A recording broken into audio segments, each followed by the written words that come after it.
Hello and welcome to Daily Records. I am Tommy Burton, and we are talking about soundtrack albums for the month of August. And we are going to talk about a movie that I have never seen, and I'm willing to bet most of you have never seen this movie. All This and World War II. The soundtrack released on November 5th, 1976. Now, the film, supposedly, and like I said, I've never seen it, was a documentary musical. And it was all about World War II, naturally. But it featured music by the Beatles, as performed by quite a few various artists.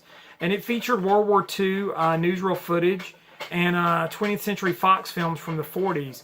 According to what I understand about it, the film only lasted a couple of weeks in cinemas.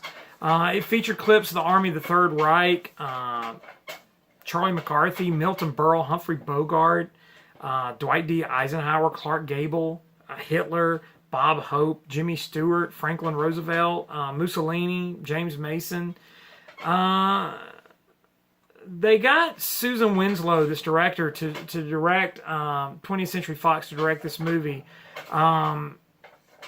She had been a researcher in the film Brother, Can You Spare a Dime, which kind of had 1930s newsreel footage and Warner Brothers footage. So this was a thing that was going on around this time. And so Terry Gilliam actually was involved with the project, but he turned it down because he wanted to. They wanted him to contribute animation to it, but that's been disputed. That Terry Gilliam was asked to participate. One of the producers actually denied that. Now the critics tore this movie apart. No one wanted to see it, and it's pretty much been disdained ever since. It did appear at a competition at Cannes in '77, and it's been shown at film festivals and on cable TV, but I've never seen it. It's never been released on VHS or DVD. Now supposedly there are some unofficial releases, so I guess you can seek it out. I don't know. But let's talk about the soundtrack now. I've talked enough about the movie itself. Now, the original filmmakers, they wanted to use actual Beatles music, but they ended up using other artists because they realized that, hey, we can make some more money on a soundtrack because the soundtrack actually did better than the film. I mean, how could it not? It had some great music, some of the greatest pop music of the 20th century. Most notably, Elton John's version of Lucy in the Sky with Diamonds, which had already been out as a single and number one. Rod Stewart, his version of Get Back, that became a big hit. Ambrosia covered Magical Mystery Tour. That actually was a top 40 hit in the United States.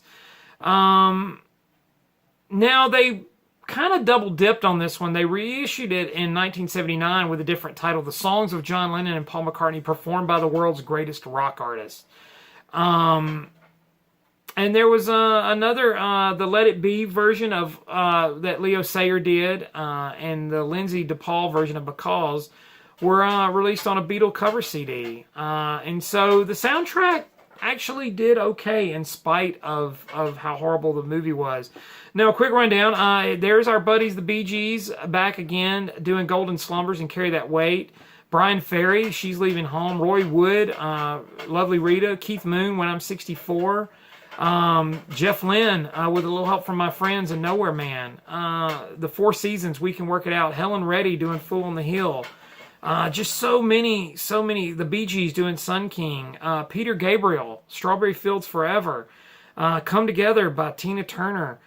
Just some really, really interesting versions. So the soundtrack is okay. It's nothing to jump up and down about, but I mean, who wouldn't pass up an opportunity to hear Peter Gabriel sing Strawberry Fields Forever? I certainly wouldn't. And so it's worth seeking out for those tracks alone.